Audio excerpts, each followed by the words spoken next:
Hi, everyone. Lovely to see everyone. We have an amazing panel tonight. Good evening. So Good thank you so evening. much for investing all your time with us this Sunday night. Okay. We're so happy to have all of you. My name is Cheryl Vita, and I run Lift As You Rise, a community-based organization that uplifts underprivileged communities with the hope of inspiring freedom from within. So today we have an amazing panel that is going to talk about self-love and communication. So we're going to talk about self-love, the challenges, and the journey towards loving ourselves, right? How do we become happier, fulfilled individuals, right? And what's that journey like? Before we dive into the introductions, right, the panel introductions, let's get a bit of a temperature in the room, right? So where is everybody from? Please feel free to share in the chat. Where are you guys signing in from? Let us know. Uh, do you have any clue what self-love is? What's your understanding? Maybe share with us. Start off. Okay, guys? Thank you so much. So today, what I want to tell you is our goal is to come up with interesting ideas, a fresh perspective that you can apply to your life, right? And the idea of loving yourself. So we're just going to take a few moments to start off by talking to the panels and letting them introduce themselves, telling you a bit about who they are and their background. Then we'll go straight into the questions and try to come up with some themes and trends that we should be thinking about. And then as we go along, feel free to share with us any questions you have, and we'll try to navigate through the questions as we go along. And there'll also be time towards the end where you can actually ask your questions as well if we can't manage to get any of those questions. Sound good? Everyone ready, panel? You guys ready? Yes. So let's Yes. start off, right? So we have on our panel Nora, we have Patricia, Guerrero, we have Mala, and Nishi. And I'm so excited to have all of them. We've been talking before this, and the energy is just crazy. So let's start off with Guerrero from Sydney. Tell me about yourself, right? You logged in early today. You were excited. Thank you so much, Cheryl. And I appreciate your willingness to be here as the host. And thank you to everybody else. It's amazing to be with you all. And I'm looking forward to hearing all of your insights on self-love and communication. Okay, a little bit about me. Well, my name is Piero Mardesic. I'm from Australia, in Goulburn specifically. And my father's Croatian, my mother's Filipino, and that makes me fruit salad. I have been called dyslexic. I've been called arrogant. I've been called wild. I've been called energetic. The main thing is that I'm just passionate about what I do. And that is I'm a counseling psychology practitioner of modern applied psychology. And with over 2 decades in leadership roles across a multitude of industries, from telecommunications to HR to finance to the automobile industry to personal growth and now counseling and therapy, I love understanding the human brain. And I believe through my research, my knowledge, and my study that I am an expert in thought pattern and behavioral patterns. That's me. Thank you so much. Yes, we are really looking forward to hear all the things you've said. I've been watching you for the last few days on different panels, and it's very exciting the things that Pedro has to say, right? So let's move on to Patricia. Patricia, tell us about yourself. Yeah, I do have something similar with Pyro. I'm actually a mix. I actually have a Malaysian dad and a Taiwanese mom, even though I look Chinese, but I'm not really pure Malaysian. And that really is, really spicy So, for my Roja. life. In fact, yeah, I was born not in Malaysia. I was actually born in Canada. So I'm always very confused about my own identity. And I've been trying to find out who I really am. And the beautiful thing is I was in Canada for many years, then I came back. Then after that, I became a stockbroker. And that's when I decided to further education myself. I went for an MBA program because I had a tiger mom who wants me to really perform well. So I ended up joining the Toastmasters, hoping to improve my presentation skills. And that's where I found my calling. I mean, I totally love public speaking, and I really feel it helps me to build my confidence. And today I feel really delighted with all of you. I mean, in fact, I want to learn from so many so-called champions here about self-love. Dr. Nora, Malar, and Cheryl definitely, and Nishi and Pyro, right? So I'm here ready to learn and going to share some of my experience on how I discover self-love. So with this, Thank you so much for having me, and back to you, Cheryl. Thank you. So you heard her, right? We're going to discover, we're going to peel what self-love is all about, right? So over to you, Nora. Tell us about yourself. Hi everyone. Firstly, I would like to say thank you to the amazing Andrea for organizing this summit. I mean, you're amazing, you're remarkable, and hats off to you. I think we all should give her a big clap. Come on, she deserves it. She really, really deserves it. Okay, I'm Nora Abu Hassan. I am the author of a book called Born to Smile, Life, Love, and Accepting My Cleft Lip and Palate. I was born with a CLP and I had to undergo about 8 to 10 surgeries from the age of 3 months right up to 30 years of age. And admittedly, in the book, I did say that I had an issue with self acceptance. So I embarked on a journey of learning and understanding the truest meaning of self-love, self-acceptance, and self-actualization. I'm also a project partner with Ronald McDonald Home Charities, where we create awareness for CLP and raise money to help the community or children with CLP to get financial assistance for them to go and see the plastic surgeons, orthodontists, the speech therapy, IE, because when you have a cleft palate, you are actually born with a speech impediment. And I'm also half Malay, quarter Chinese, and quarter Indian. So thank you very much for having me. And, you guys are rocking it. Thank you. Back to you, Cheryl. Wow, interesting. We have what we call a rojak panel in Malaysia, right? That means a Yeah. combination of different things. And yes, most often than not, we are confused, right? So thank you so much. Can we have Nishit? Nishit, can you tell us about yourself? Hey everyone, thank you so much for having me here. I'm Nishit here. I'm from India, and I'm really excited about today's session because, like I said, it's going to be a great discovery. So much learning and so many insights that could come out of it. That's just going to be brilliant. In terms of exploring what self-love is and the journey about self-love. So really excited about this today. Tell you a little bit about myself. I run this organization called Thought Labs. I'm an NLP master trainer, and I've been running this for the last 17 years. I've been running retreats around the world. I run NLP retreats in Himalayas, in Switzerland, in Thailand, in Goa, and some more destination once the things starts changing in the world. I enjoy what I do because a big part of what I do is studying humans.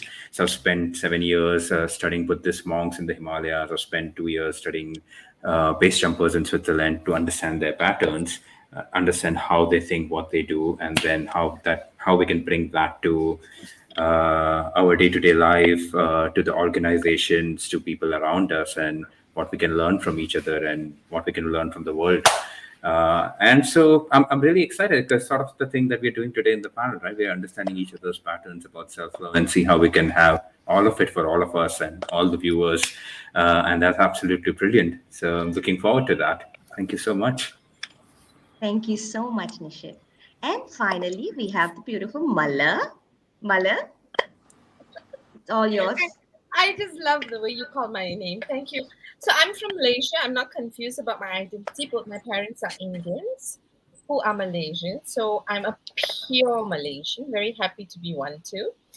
And yeah, so I wanted to have a more colorful introduction, but couldn't because you all beat me to it. So I've been in the training industry for 20 years. I run an organization called Hearts and Minds Development Center. And I usually say this, right? I was an emotional wreck, so I use emotional intelligence to figure out myself and find myself. Have I got there? No, that's why I'm still in business. So I just find human beings very fascinating. So my hope and prayer is actually to being my best version in life as much as I can, and whoever I meet bring their best versions to life, and I hope to do that with a tool called emotional intelligence. And that's that from me. And I'm really looking forward to, as what you said, learning from you guys, because I realized this when I saw Cheryl's question. Uh, I am here because I think I don't know what is self-love, so I'm going to figure it out with you guys. All right. Thank you, Mala. Thanks to all our lovely panel. So I want to spend some time saying hello to everyone in the audience. Thank you so much for spending your time investing with us today. We have so many people joining us today. We have Jasmine, Sunny, Abirami, Joanne. We have Kiki Chi, Hui, Ping Sid, Selena, Hazel, Asiel, Joy, Guinto. I hope I'm saying your names correctly. Jaishree, Angela, Geeta. Lovely to see everyone here today. Please jump into the comments, tell us where you're coming from, and please share your comments as we go along. Yeah. So we have an amazing panel, as I mentioned, right? You heard them, right? You see their backgrounds, and everyone is coming from very different spaces, right? Different experiences, different countries, different identities. All right. And I think that brings us a very interesting perspectives that we can actually explore. So now that we have the introductions out of the way, right? Let's look into what is self-love, guys. What does it look like? What does it sound like? What does it feel like? Is there something that we can maybe maybe in an item, maybe in a song that you always hum in your head, maybe in a movie that reminds you that oh, this for me is self-love. Is there anything, a ritual, practice, could be anything, guys, right, that makes you think, hey, this is self-love to me? Let's start off with Mala. Just when I thought I don't have an item, so because since you insist on an item, I'm going to say it's my handphone, right? Because I have my life in here. I have my favorite photos there, my podcast that I absolutely love in there. So my life is generally in my handphone, I would say. So it's my most precious thing. So if you needed a thing, it would be my handphone. So Mala decided to choose an item. I gave her so many choices. She chose the first thing I said, right? Yeah, but because it's no songs, right? It's all Tamil songs, right? No one can understand it. So hey, music is universal, don't you know, Mala? Come on. Okay, guys. So Mala says it's a handphone. How many of you can connect with that, right? Please share with us in the comments. Anyone here in the panel say that for you self-love is your handphone? Anyone? No? Yeah. So I mean, I can relate to that because like my phone has like millions and millions of pictures until it goes and starts to hang of my kids. Okay. So mothers, I think, can relate with that, right? Millions and millions of pictures of your kids. For me, self-love is that when I look at that, I feel I love myself even more, right? Yeah. So thank you so much, Mala, for that sharing. Patricia, what about you, Patricia? What is one thing that symbolizes? We can't hear you, Patricia. All right. Yes, I'm back on screen. Definitely handphone would be one of them, but I'm going to choose something different. So what I'm going to do is, this is really important to me, listening to music, and I love jazz because it just takes me to a different space.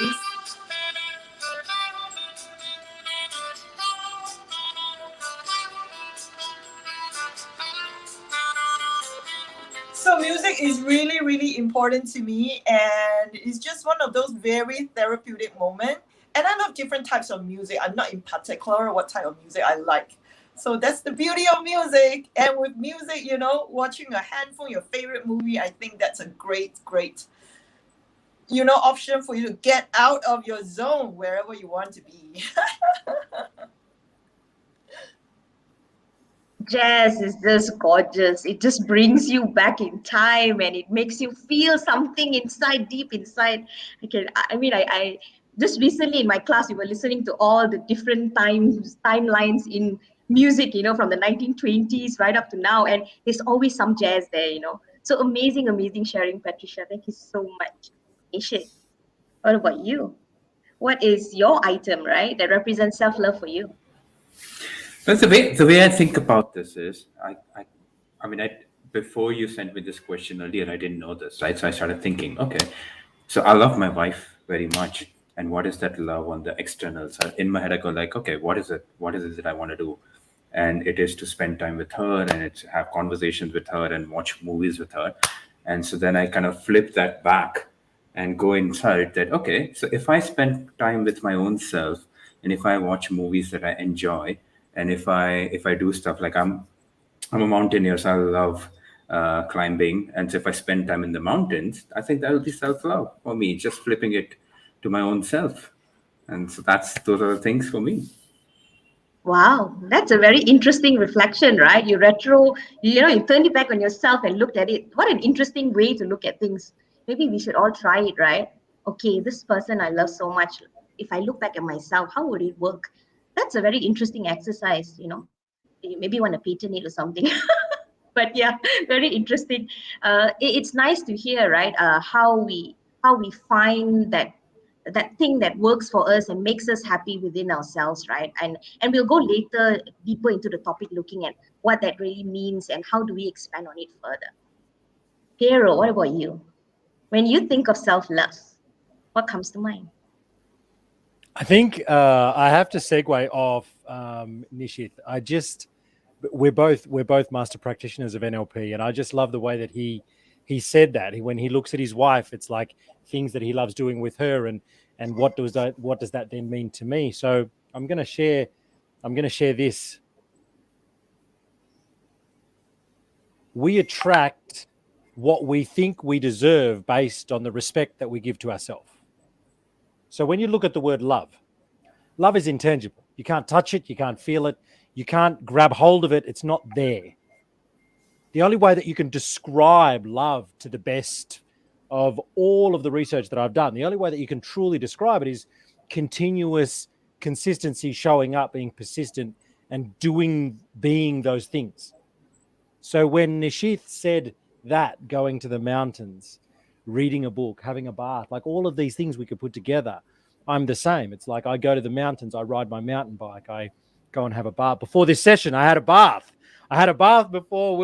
before we jumped on here. Like, I relaxed. I put the incense candle, like the incense candle. I read a little bit of book. Like, that to me is those things that I'm showing up for myself, because it's a reflection of self-respect that you give to yourself. Is what I believe is showing self-love. Wow, that's really, really profound, right? We attract what we think we deserve. Reflection of self-respect. Yeah, it's really true, isn't it, guys? Love is intangible. You can't really kind of put your finger on it. Of course, the media tells you that love is chocolates and flowers and whatnot. But end of the day, love is what uh, we deserve, right? What we think we deserve, because most of us don't really sit and really think about it. But you're right. You're really right about this. When we look at research and stuff like that, and everything we look at, everyone has a different way of reflecting on love, but it goes back to us, right? What makes us feel loved? Really interesting thoughts. Thank you so much. You guys have already made me go like, wow. And we haven't even gone through the entire panel yet. Nora, what about you, Nora? What is an expression of love for you? What item or anything that makes you feel that love? Okay, for me, it is my life experiences. That to me is self-love, because we all know we all have our trials and tribulations. We all have our challenges with me, personal, professional.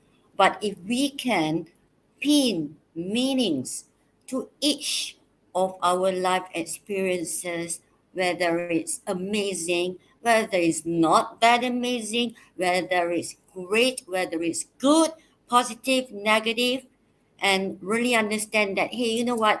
That is something that I need to learn from that experience or event or whatever it is. So that to me encompasses my self-love, my life experiences.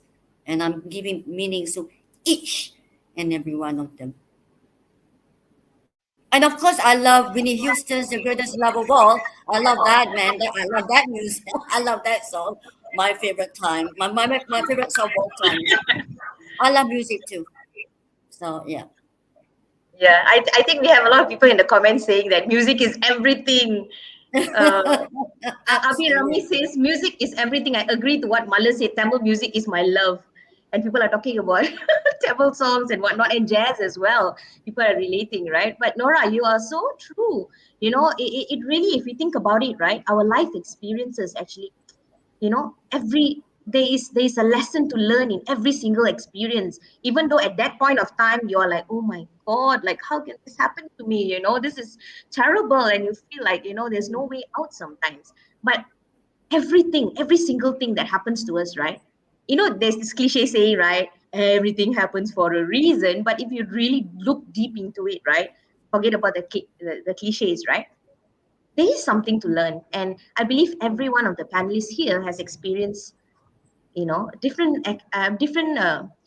lessons in life that have brought them to where they are today. Anyone would like to add to what Nora said, or any one of the panelists? Go ahead, Piero. I want to elaborate on something you just mentioned, that we all look at, you know, everything happens for a reason. I'm actually going to take that one step further. Reasons don't count, and results don't lie. And I've mentioned this before in other panels, and it's something that I will always come back to. When you look at self-love, or if you're not feeling the greatest, right? If you're in the audience right now and you're thinking to yourself, but how can I improve my self-love? I'm listening to everything that you're saying, and I'm singing to music, and I'm dancing, and I'm going out to the book. How can the results, the actions that you put in are going to reflect the results. Well, the results don't lie, and the results are a direct reflection of your commitment. That's the truth. So when you take a look at some of the results that you're getting, well, what actions are you putting in over here? Because it's going to show you through your results what level of commitment you're actually putting in. So if you're missing some self-love, it's like, it doesn't mean to dance harder or sing the music louder. It means how much are you actually embodying the moment? And by embodying, I mean feeling it.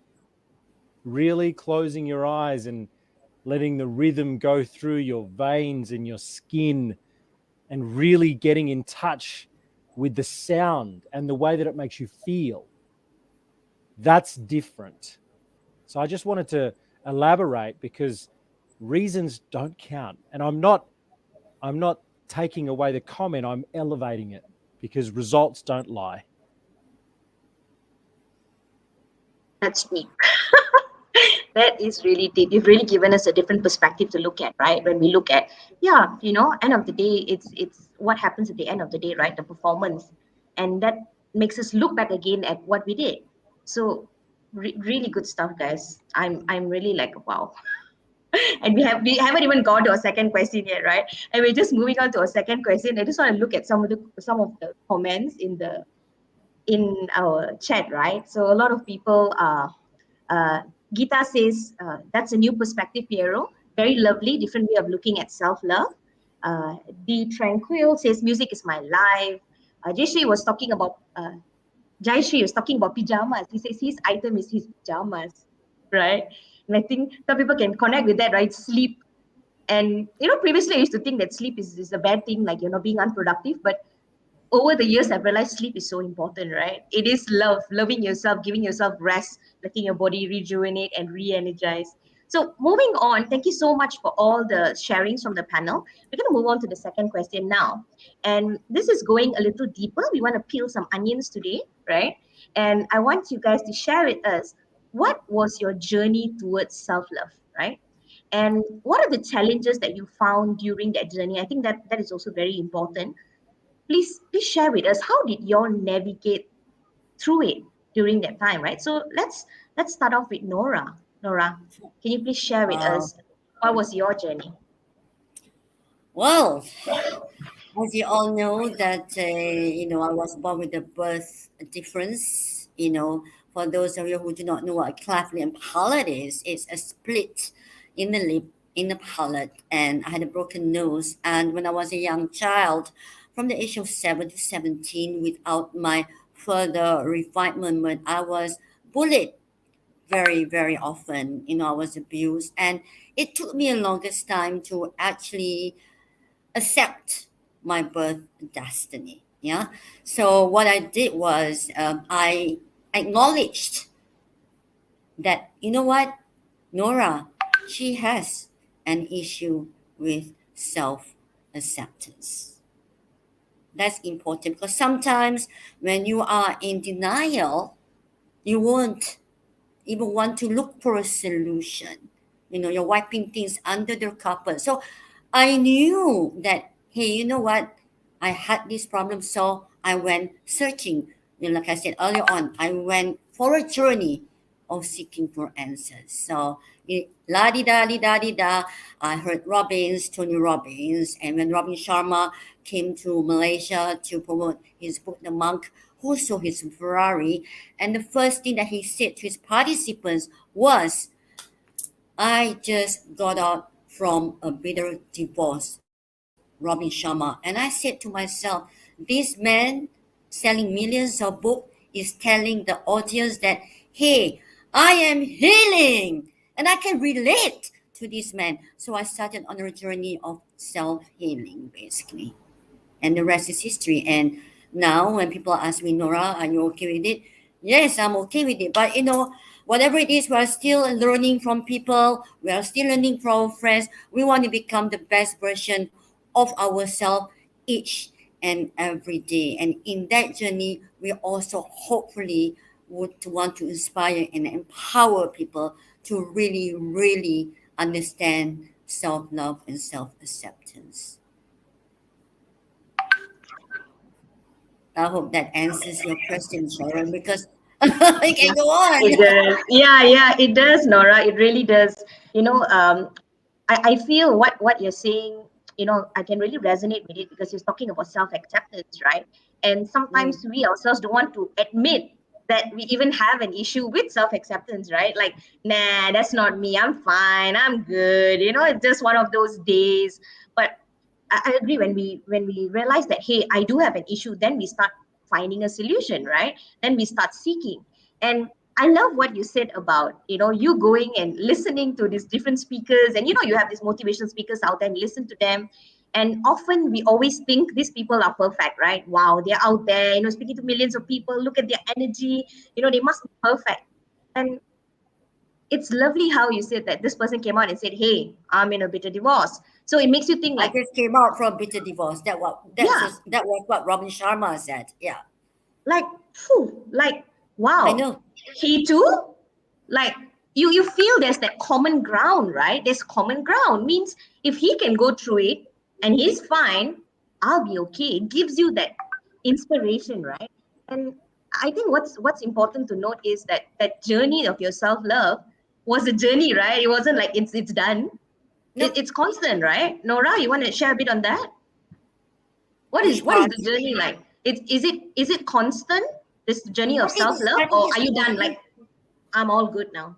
it, well, I wouldn't say I'm all good now, but you know, like I said earlier, we're all evolving, we're all learning. We come to different experiences in life, you know. And I'm not going to say every day we're high and happy. One day something we may be down, and the next day we're okay, and then the following day something may happen, and we maybe feel, oh my god. But at least we know that we can move ahead and do something about it.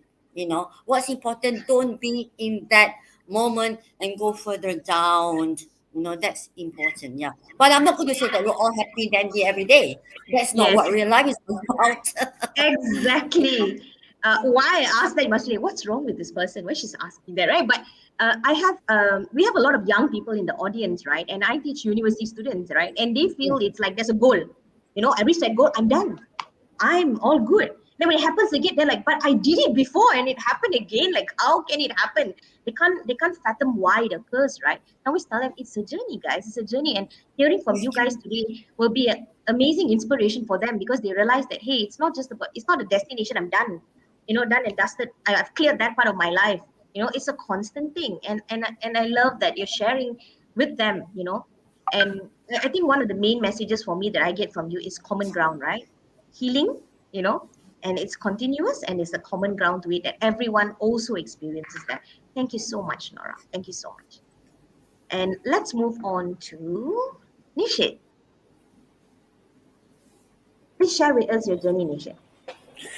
Yeah, How did you it was really interesting because the term self-love wasn't even in my awareness as I was growing up. It's not something that was very much spoken about, or I didn't even know something like that existed. So I grew up thinking that's just loving others, and that's just life is. And it's really funny that I think the first couple of times I came across the part of, and this was literally when I got into I was facing challenges, and I joined a couple of these programs and to overcome those challenges. And that's when they spoke about self-love. And in my mind, I go like, what's that thing? I don't know what that thing is. What does that even mean?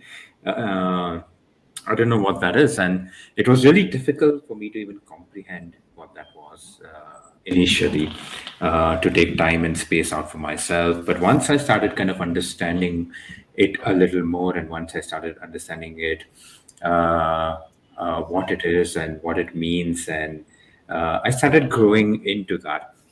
But one of my mentors told this, and there was such an amazing thing. And one of the things that he said was that if you are able to love someone on the outside, like if I'm able to love my family, and if I'm able to love my friends, and if I'm able to love my at that time everyone, then there is a part of self-love within me, because I cannot love people on the outside if I don't have that self-love within me.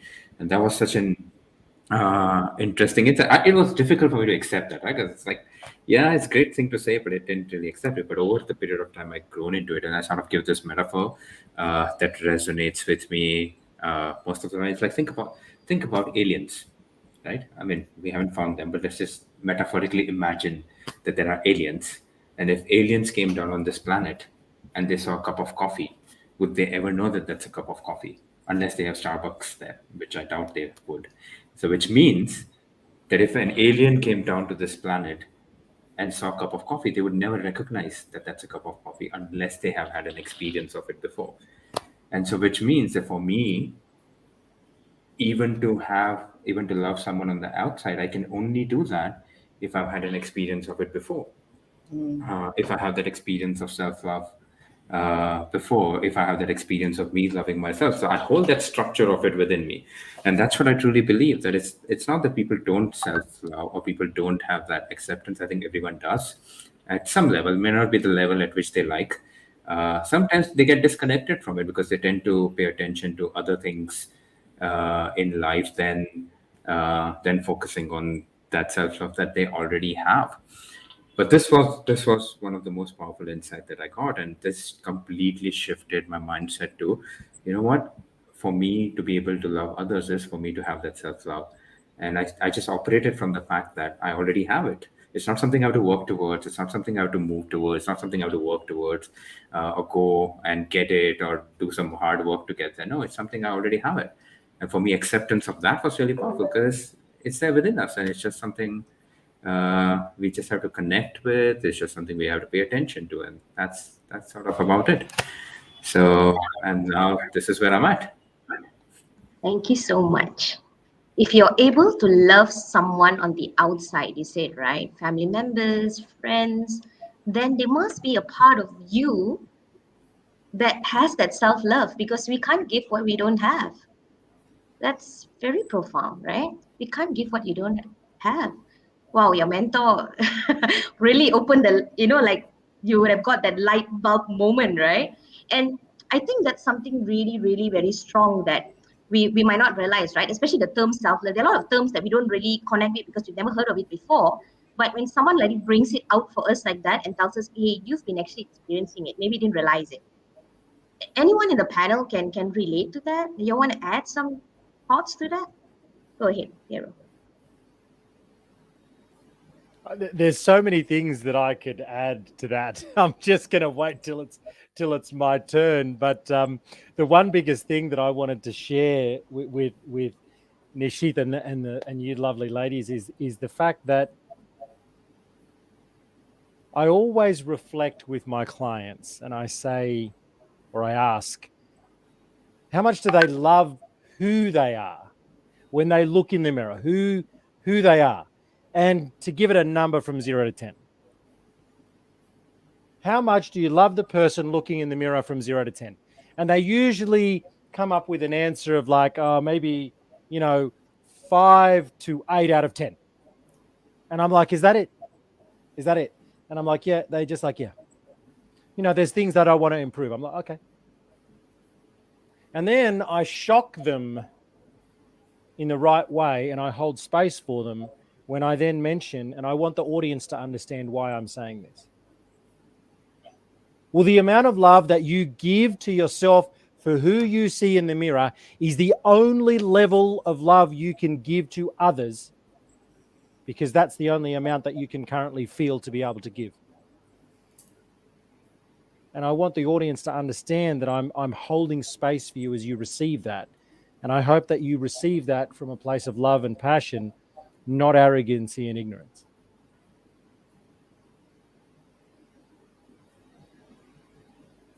Thank you so much. That's very interesting. I want to bring one of the comments, right? So Angela said that when we talk about self-love, right, it triggers her to think about what the flight attendant says. And it reminds us, right, hey, put on your oxygen mask on yourself before attending to others, right? Because, never really think about it, right? Like in the plane, when they ask you to do that, you're like, what about the little kids, for example, right? I always thought to myself that. But later on, when I became older, I realized, hey, yeah, like, how are you going to help them if you are like choking and dying and you have no breath? You can't help others, right? So, yeah, Angela, that thought, right? It really makes us think we need to help ourselves. And I love what Nishit and Piero just shared on self-love. Yeah. Maybe Piero, since you already started, right? Maybe you want to continue with what was your journey like and how did you navigate?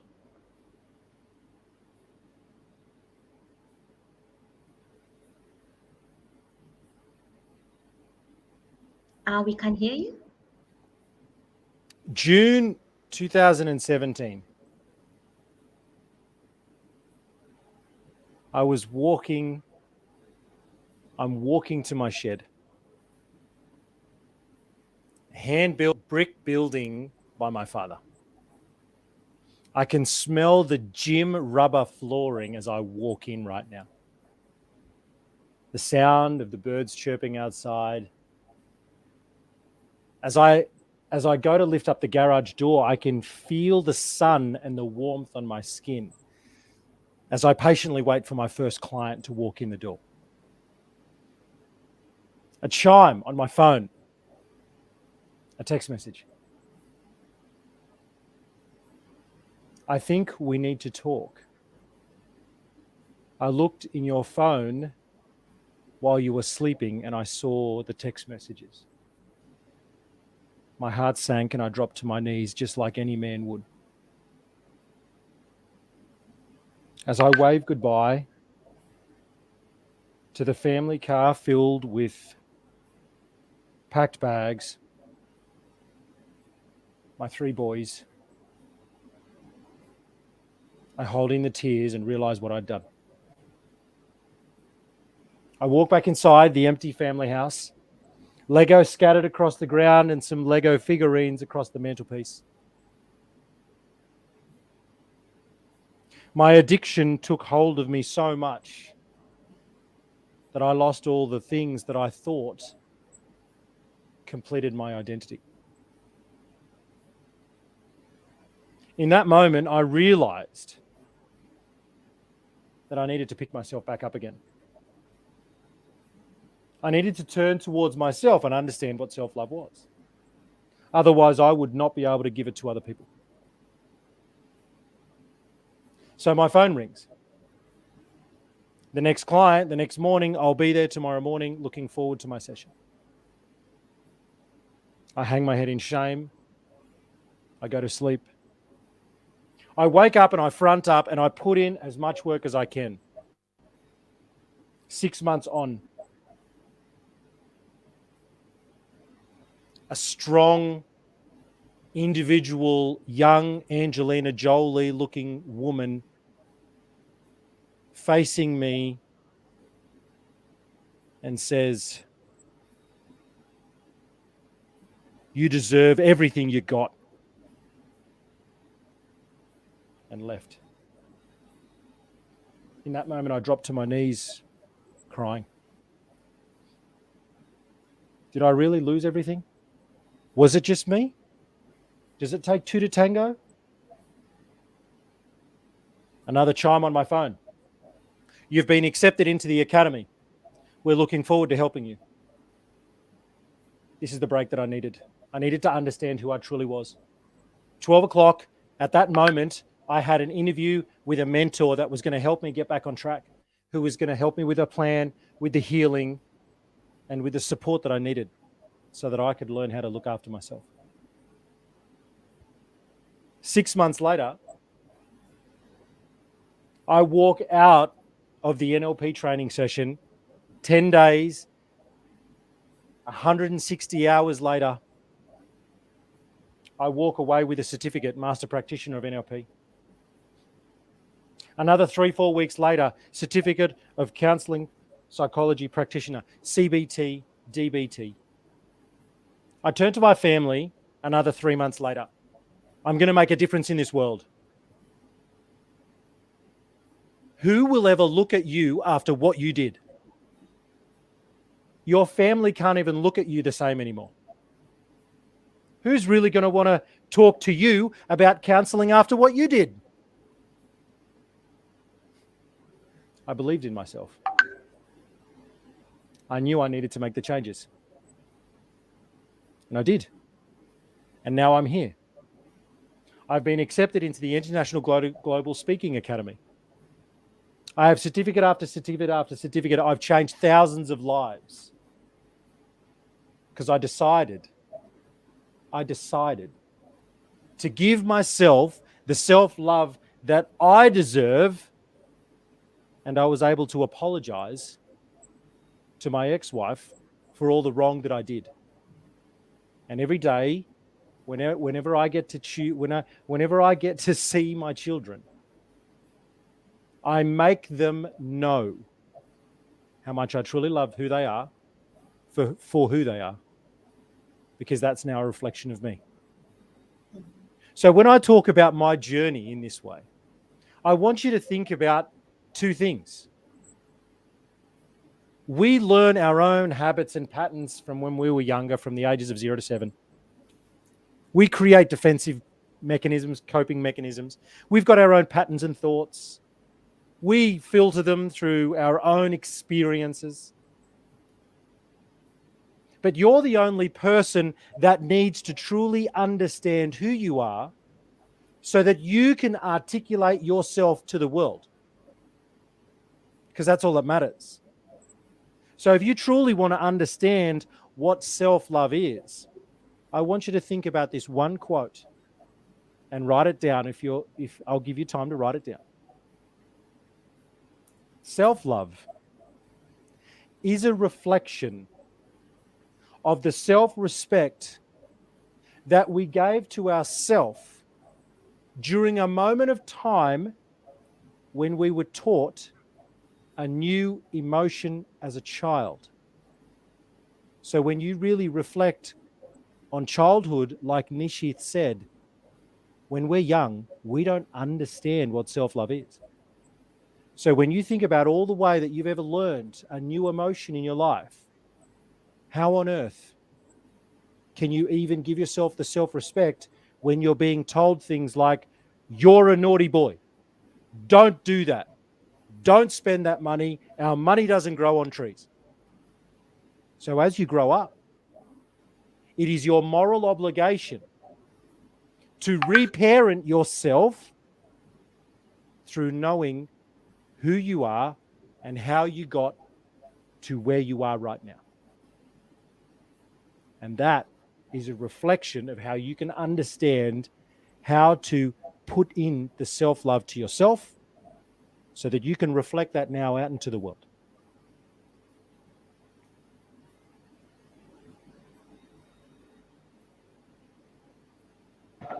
Thank you so much, Vero. That was very vulnerable. And thank you for taking that time and sharing it with all of us, right, in this international platform. And guys, to the audience that's listening, I hope you guys were really attentively listening to what Vero was saying, right?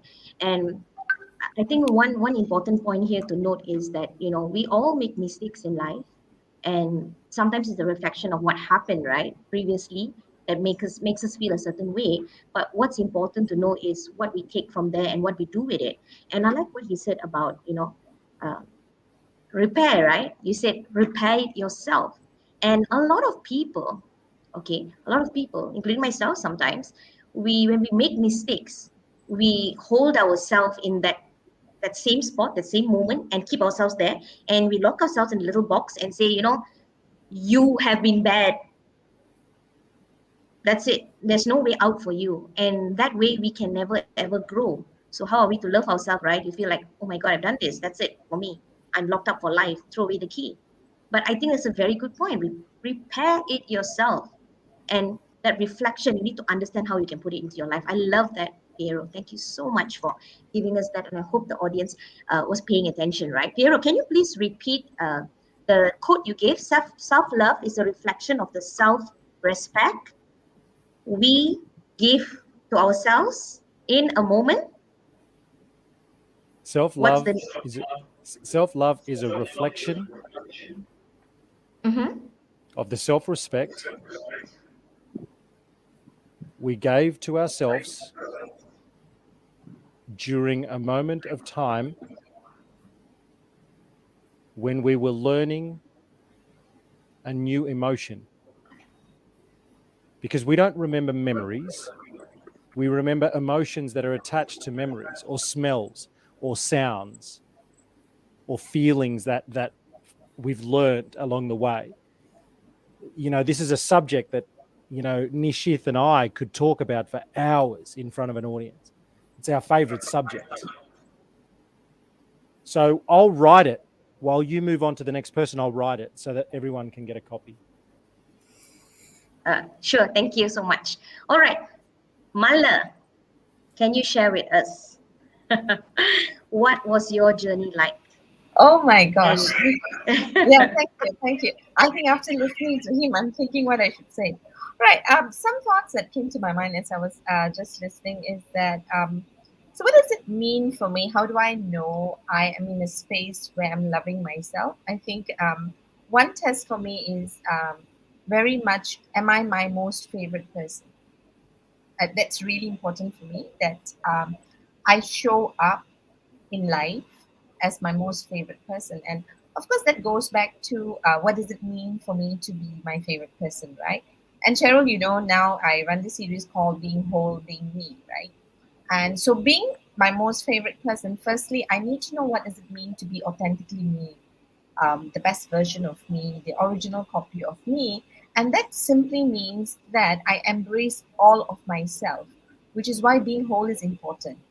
And one of those things that, I keep reminding myself that it's okay to be imperfect, but it's not okay to be incomplete, right? So, what does it mean for me to be this complete person, right? And I have to figure it out because there's a lot of noise around me that tells me what does it mean for me to be perfect. But only my voice can tell me what does it mean for me to be a complete person, right? So those are some thoughts or quick lines that I used to do a self check for me, right? Am I there all the time? Obviously not, right? But I think that's sort of my compass as to how I need to get there. And the other thing that so two other things that comes to my mind as I think about the topic, because I find it a really difficult topic, right? Is one is childhood, because I heard self acceptance, respect. For me, if I had to point at a word at this moment to add to what the conversation is all about, it would be self worth, right? So I grew up in a very humble environment, squatter area. Dad was an alcoholic, grew among drug addicts, right? And my father was ex gangster, right? So in my growing years, I don't really remember people calling me by my name, which is why I love my name. It's Malavili, right? And I'm very particular about how people call my name because as I walk out to school, people used to call me that this is the alcoholic's daughter, right?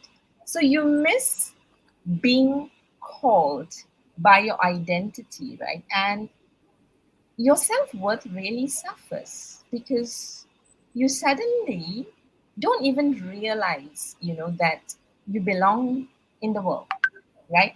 And when you come from an underprivileged background, there's a lot of noise about how you are nothing and you will amount to nothing based on what's happening around you, right? But what was interesting is in my growing years, I did, of course, obviously, I didn't think about it, right? I'm only thinking about it now, right? So for me, the journey towards self love has been the journey of firstly finding a space for me that I belong here. And for me to belong here, to take what the world offers me and what I can give the world to be my most favorite person simply means I need to figure out who I am, right? And that's been my journey, right? But I'll tell you what's a trap that I find myself in, right? So the metaphor that comes to my mind, and this is the metaphor I'm working on with the poem book that I told you, right, Cheryl? It's a metaphor of the golden cage. So I think when you don't realize that you are a golden bird, for example, you don't realize your own value. I think I spent a lot of years because in your growing years, in my growing years, in the way I grew up, I've been told that your worth is what you contribute to the world, what you do for people, how much you serve. So your value is how much money you bring in, what you can do for people. So on your own, if you don't contribute, you're nothing, right? So what you do all your life, you begin to think, how do I be present to serve someone at your own expense? So one trap that I think I was in for a long time. So I imagine myself being in a golden cage of roles, the roles that I chose that made me look valuable to the world. So while I was a golden bird myself, I go into this golden cage. So imagine a golden cage, and there's a door, and I sit there because when I'm in the cage, I have value, and people look at me and say, "Wow, she's so good. She's such a good mother. She's such a good daughter. Such a good friend. Look at all the work that she's doing." So I was living in the glory of the cage of roles and what I was contributing. And I think self love is knowing that I want to come out of the cage because I am valuable on my own first. By the way, I'll get into the cage, and now the cage gains value because I'm in it. So for me, that's the distinction that I am drawing right now at this moment, Cheryl. I hope I've answered your question. Wow, you guys are really. I've got so much to give to my students now. I feel so much smarter right now. I tell you guys, I feel so much smarter right now. I feel like, wow, I'm going to go back to my class now. I'm going to share with them this and that, and I'm that kind of a person, right? And you said about, I like what you said about I belong. You want to find a space where you belong, and the word, right, figuring out who I am. So the people in the audience right now who are saying, I can relate to finding myself, right? But I think a lot of people are also grappling with that, right? How do you find yourself? Who am I? It seems like a simple question, right? Who am I? But how do you find yourself, guys? I mean, I'm sure a lot of people are thinking about this, right? Or asking this. What do you guys think? How do you find yourself? Anyone share? How do you find yourself? Because you said, you're So finding a space where you belong. Go ahead, Manda. sorry. Yeah. So I think that's a question and probably something that we continue to, right? So I mean, for me, it's you need to know whether you feel a sense of belonging to the spaces. And when I say spaces, I mean your whole self, right? Your physical self, your mental self, and your emotional self, and your spiritual self need to first come together, and you need to feel a sense of belonging, that you don't have to fit in so that people then say, I accept you. So I think one is knowing who you are, being congruent to all that you are. And how do you know that you feel a sense of belonging to yourself? You feel at home with yourself. And once you feel at home with yourself, for me, the other thing is really very much, can I now raise myself up that I can then choose where I want to belong? I want to be a part of a tribe that appreciates me, values me, and validates me.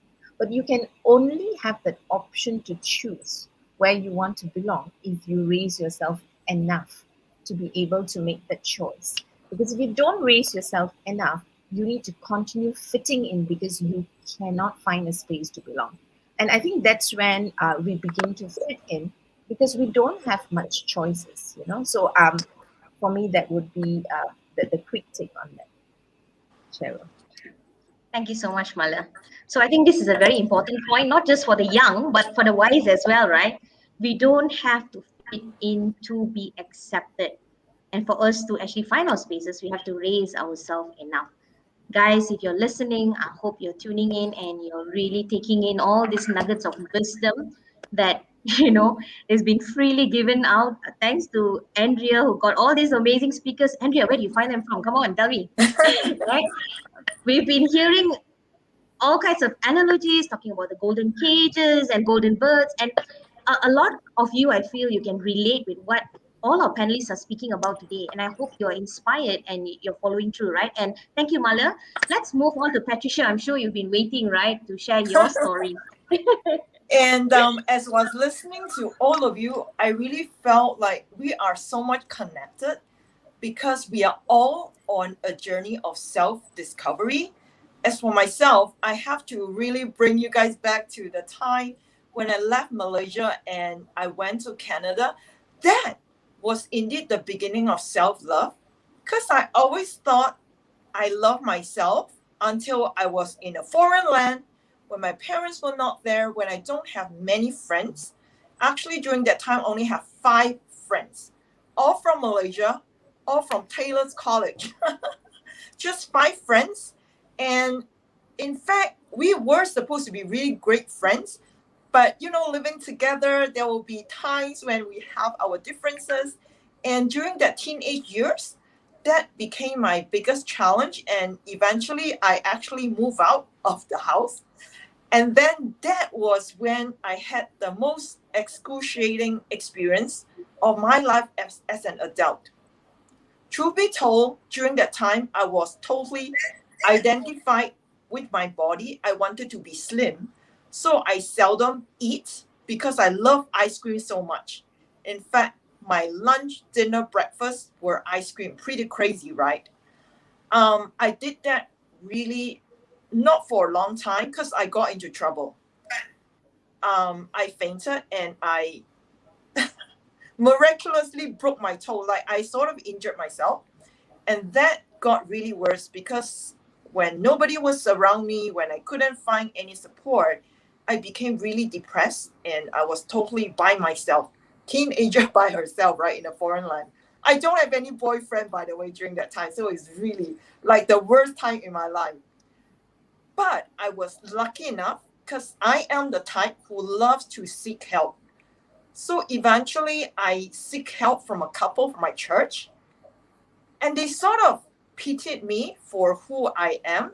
I mean, they actually fed me for many months. And that was the time when I realized I need to find my own love. I can't rely on the outsider to give me that self-love. I need to empower myself.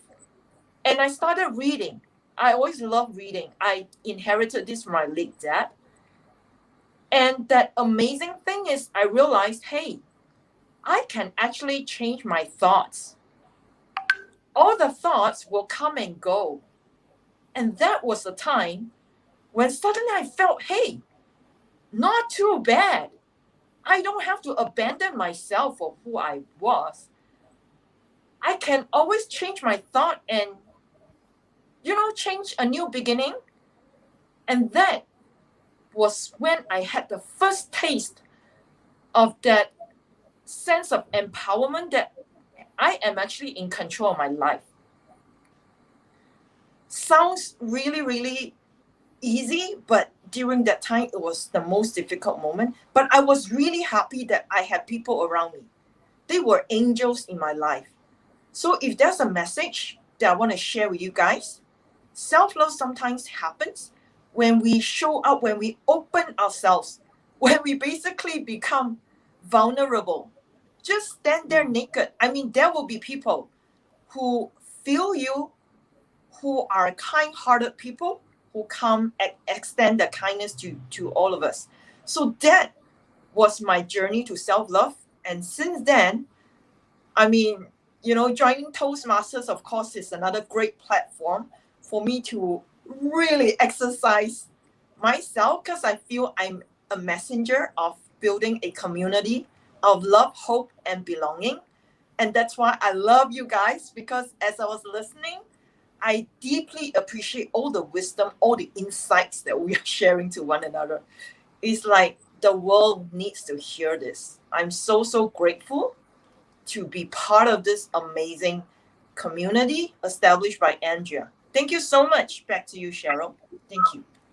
Thank you, Patricia. So, wow. When we talk about, when you said that, right, I can change my thoughts. Sounds like a very simple sentence, right? But it's such an important thing, right? When you realize that you are in the driver's seat, you can make a change. You can make a change, right? And I love the fact that you were actually reaching out to people. And I think a lot of people might not have that courage to reach out to people, right? That it takes a lot to be courageous to ask for help sometimes when we need it. And you talked about when you left, you always thought that you had self-love, right? You thought you were fine because you had your parents and that affirmation perhaps. And I feel some of us maybe also feel that way sometimes, right? Like me growing up also, I had like my parents always around me. You never really had to face a lot of things. Then when they take the parents out of the equation, then you're completely on your own, and you're like, okay, let's see how you fare. So I like what you said about how this has brought you to where you are today, and you want to put that message out there, right? Hope, belonging, right? Patricia, thank you so much. That's really lovely. And it's already 10, guys. Can you imagine? We only have like half an hour to go. And as expected, right? With an amazing panel and interesting insight. So I just want to take a few questions. Someone in the audience asked us, right? It was directed to Nora. Nora, the question was, how do we handle emotions as youngsters? How do we handle emotions as youngsters? As youngsters. Okay, I'm just going to relate my experiences. I knew that I was different when I started going to school at the age of 7. You know, before that, I didn't even realize that I was having a birth difference. Obviously, the first person I would talk to was my mother. I would tell her that, Mom, I'm feeling upset, or I'm feeling sad, or because this is a real struggle when you're being abused, you're being bullied. So the mother was the first person I would always communicate with. And you know what I did? I used to have this imaginary friend, and I used to ask this person, why me? Why me? Why, of all people, you gave Nora this situation? And then I realized that I was actually talking to my own creator. Okay, I'm talking about when I was 7. So you say youngsters, right?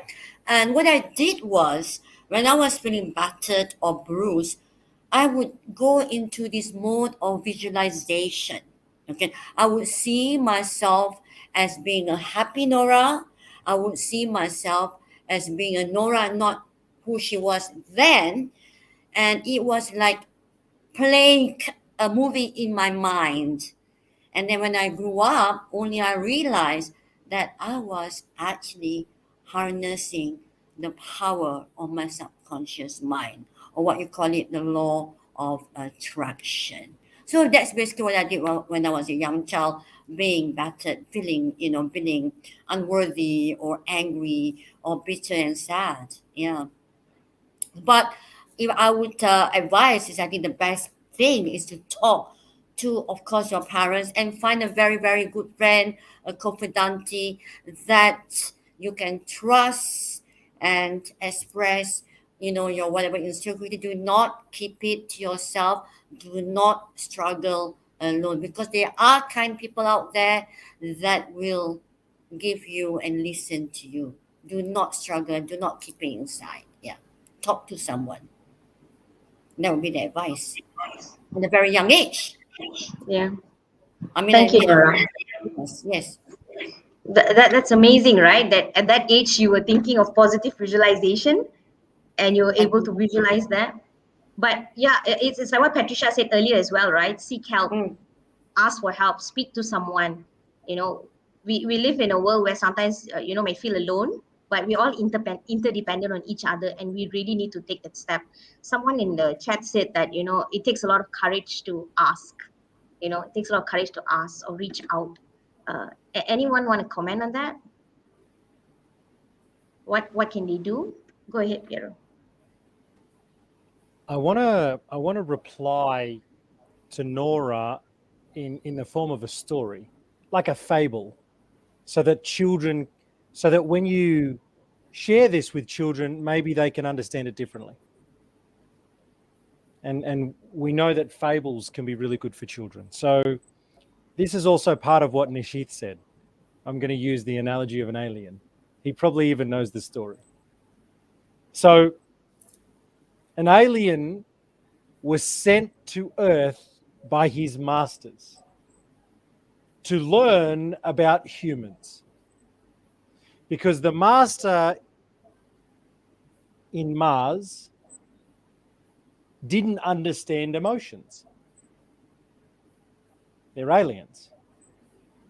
So he said, I want you to go to Earth and I want you to learn from the Earthlings that they need to teach you emotions so that we can learn their race, their humanity. And the Martian said, okay. And the alien came to Earth. And he was met by this little boy. At first, the little boy was scared. He's like, you're an alien. And the alien said, yes, but I come in peace. I come in peace. So he started to talk to the little boy. And he said, I was sent here by my masters because I want to learn about humans and emotions.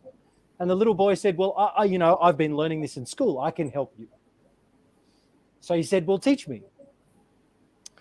So as he taught him happiness, well, what's happiness? Oh, it's when you do something you love and it gives you these feelings inside and it starts in your belly and your heart starts racing and then you smile and it's uncontrollable. And he's like, happiness. And he's like, well, then there's joy. Oh, okay, so what's joy? And it's like, it's very similar to happiness. And it's like a feeling inside that just makes you smile when you do something you enjoy or you spend time with people that you like to spend time with. And then he said, well, I'm going to teach you about excited. And he's just like, oh, well, what's that? And it's like when you really get to do something that you've been waiting to do. And you get excited waiting for the moment.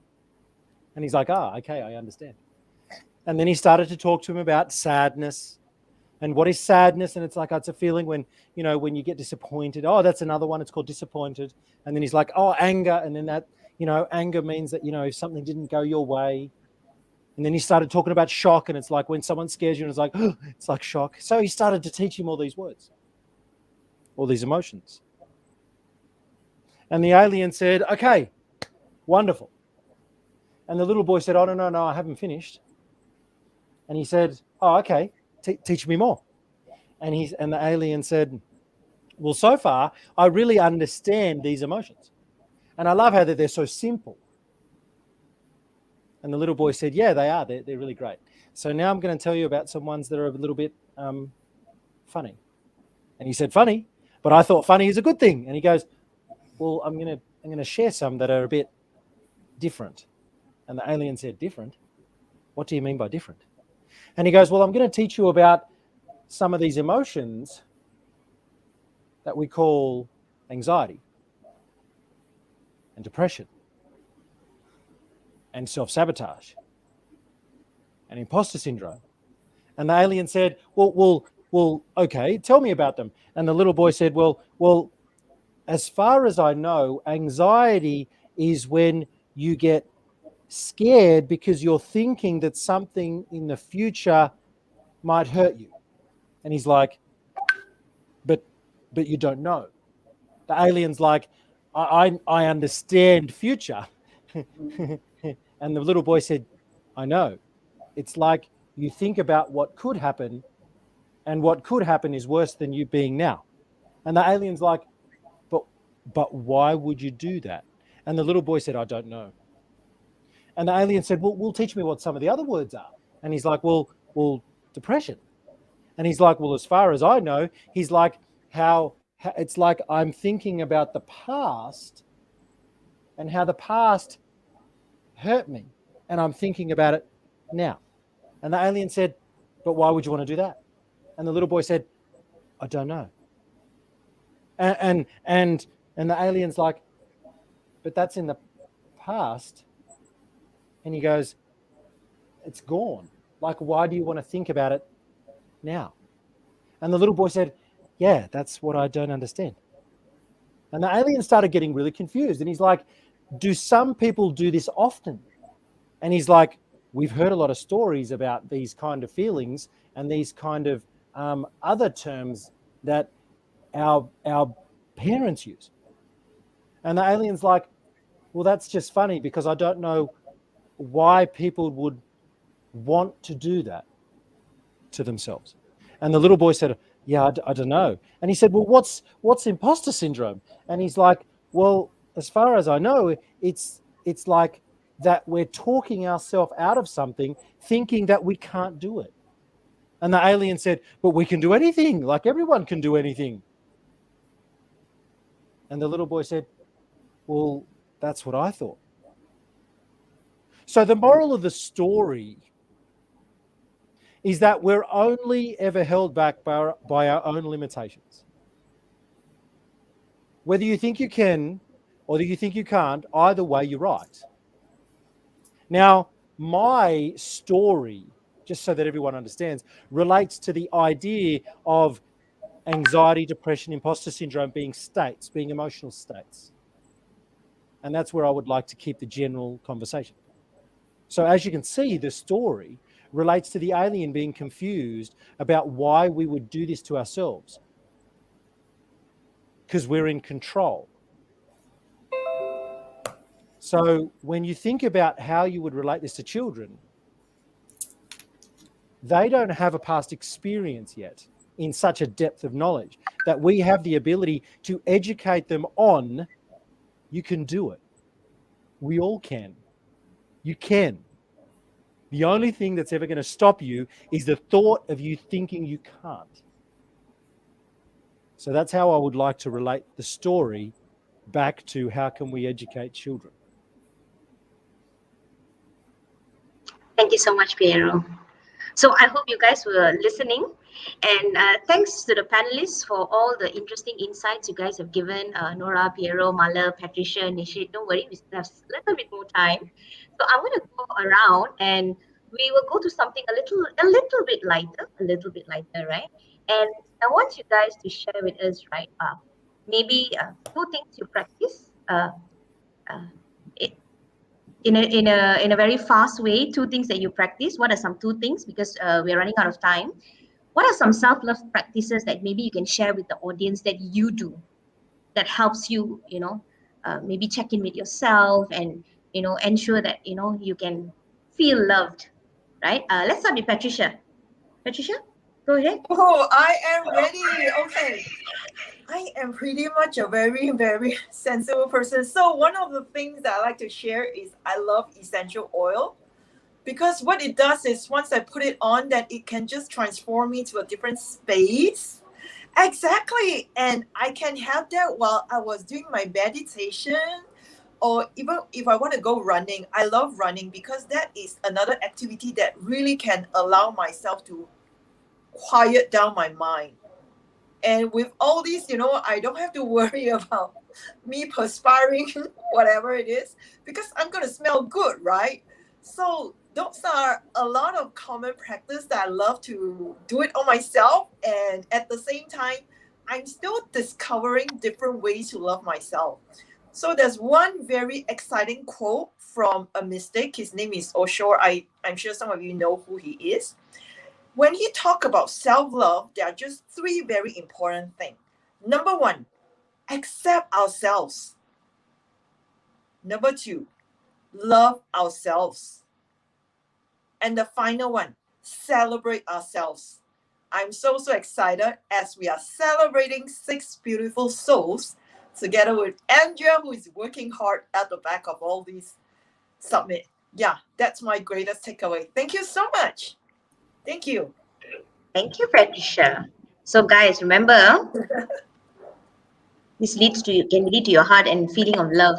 I completely agree with that. I have that going on right now. So I feel calm and don't feel anxiety because I'm with this amazing panel right now, trying my best. And I hope I'm doing justice to all of you. So thank you so much, Patricia. So let's move on to Nishit.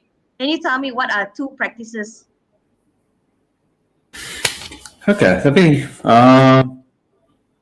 I think one of the practice would be to just consciously take time out for myself, and that could be anything.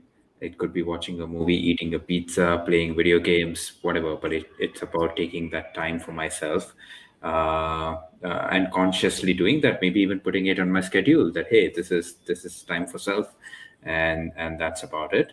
I think that's one thing that really helps me, and I think. The second thing is I'm kind of piggyback on what Patricia said and said it's about self-acceptance. I mean, it's one of the things that I heard that no matter where you are good, and just living by that. No matter what happens in a day, no matter where I am, no matter what happens, whether good, bad, right or wrong, I'm okay, and I'm gonna be fine, and I'm gonna learn from it and get to the next step, and just being with that space that no matter what happens, it's okay, and I'm good, and there I am. Living with that is what helps me. It's one of the practice that helps me. Thank you so much. I love what you said about no matter where you are good. That's really inspiring, right? I'm going to write that down. I've written it down. I'm going to put it right in front of my laptop so I see it every single day. No matter where I am, I'm good. That's really, really uplifting. Thank you so much, Nishit. So, Mala, what about you? What are your practices? Right now, what comes to my mind is learning how to check in and check out with yourself, right? So it's like when you go for vacation, or even now, wherever we go, we need to check in, right? To say that, you are vaccinated and, you're okay, right? I think we need to, I need to remember to learn how to do that at regular intervals of, checking in that I'm okay, and checking out when I'm in spaces that's not making me okay. I think one of those things I've realized is that I often don't remember to check out when I'm in spaces that gets into who I am, and probably erodes who I am. And the last bit, I don't know whether I have time. There's a very nice story about this girl with a broken heart. I don't know whether you've heard it. God was coming down to earth and he was looking for a heart, right? And, there were many people who were out there to give away their heart. And, God was attracted to 2 young girls, and one girl had a perfect heart, beautiful, perfectly, no bruises, no nothing, And everyone was very sure God was going to take that heart. And as God walked near and he saw the heart, at the corner of his other eye, he saw the other girl having something that he couldn't recognize. And when he went nearer to her, he said, "What's this?" And this little girl said, "Oh, it's my heart. I heard you needed a heart, so I thought, I'll just give you mine." And he looked at it and he couldn't recognize it. He said, "But this is not how I gave it to you. It was perfect when I gave it to you." And she said, "Yeah, that's why I thought you should have it back, because it doesn't look great." And as he sat down and he wanted to figure out why the heart looked so different, she started telling about all the things that broke her heart and how the heart was so broken and disfigured, and how she had finally tried to put it together because finally she thought, I have no more use for this heart, so I might as well give it to you, right? And as the crowd looked at God and said, okay, which heart is God going to take? The perfect heart or the broken heart, as they looked and looked. And as you're thinking, right, which heart do you think God took? He took the broken heart. And people were very curious, like, why would you take the broken heart now, right? And that's when God said, I gave you a heart to love. To love means to give yourself wholly. And when you do, it will be broken. And this girl has done exactly what the heart is supposed to do, to love fully at the risk of it being broken over and over again. So I try and remember that when I don't feel like loving, because I think a lot of times, whether you talk about when you talk about self-love, it's very difficult to hold on to love for yourself if you're not able to share the love with people that you see around, right? And when you love, you have to take the risk of your heart being broken and the courage to love again. So thank you, Cheryl. Love that, Mala. Love that, right? Give yourself fully. It doesn't matter, right? Give yourself fully, even at the risk your heart is going to be broken. I think that's a good reminder for all of us, because when bad things happen, we tend to withdraw and say, I'm not going to be in this battle anymore. I'm all out. I'm going to close everything off. And I really love that story. I wish I could elaborate more, but we're running out of time, so I'm going to move on. Thank you so much. Nora, what about you, Nora? What are some practices? I think first and foremost is practice gratitude. Count 10 things that you have instead of counting 5 things that you don't have. I think that is really important. And the other thing that I think that we should do is have an accomplishment list. Whatever things that you're proud of, whether it's small, it doesn't have to be great things. Even like, hey, you know what? Today I cooked the best curry, for instance. Or today I didn't fight with my 15-year-old boy. Have an accomplishment list. All right. So to me, my advice would be practice gratitude and be proud of who you are and where you have done and where you have gone, big or small. These are the 2 tips for today. We are running out of time. I can go on, but I'll stop here.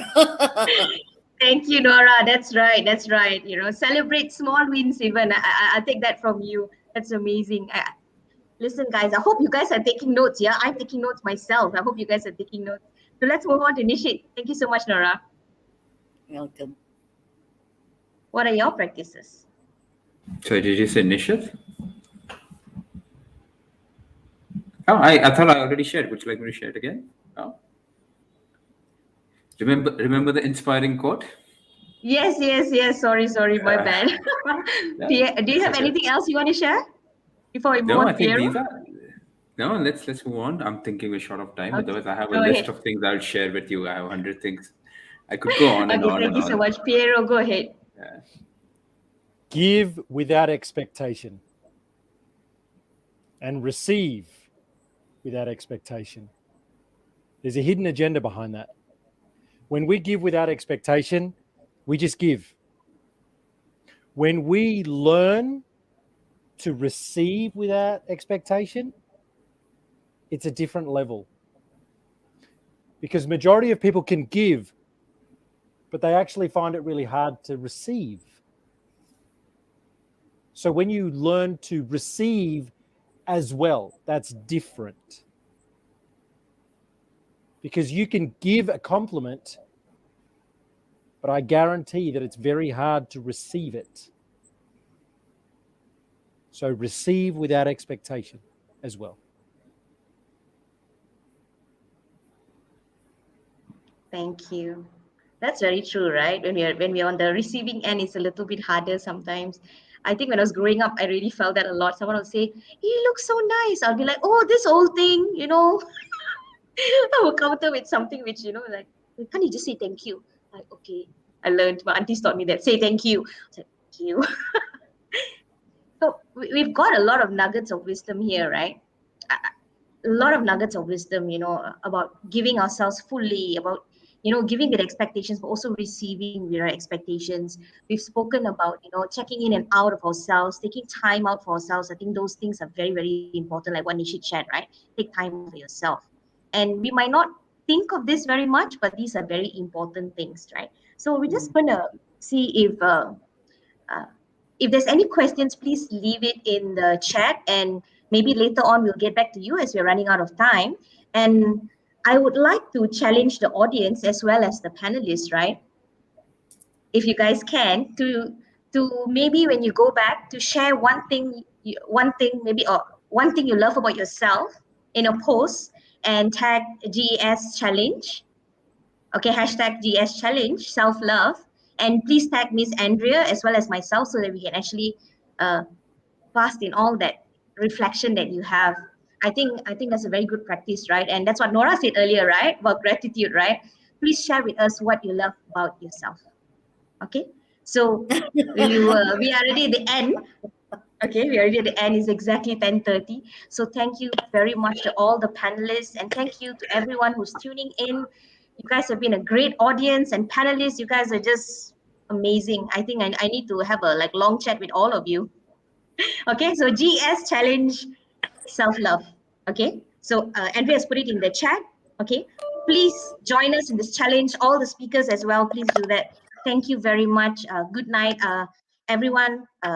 If there's anything else you want to share or say to a last note to the audience, anybody? Patricia is giving. Is that love, Patricia? Sorry, I think Yes, I'm a bit that old. is love. Remember to give yourself love by smiling about any sign language, because you deserve the biggest love. Biggest love. Yourself. You deserve it. Like that, right? Thank I you. know it. Just like that. Okay. Thank you so much. Thank you so much. Okay. Good night, everyone. Bye. Thank you. Good night. Thank Bye. you. Thank you.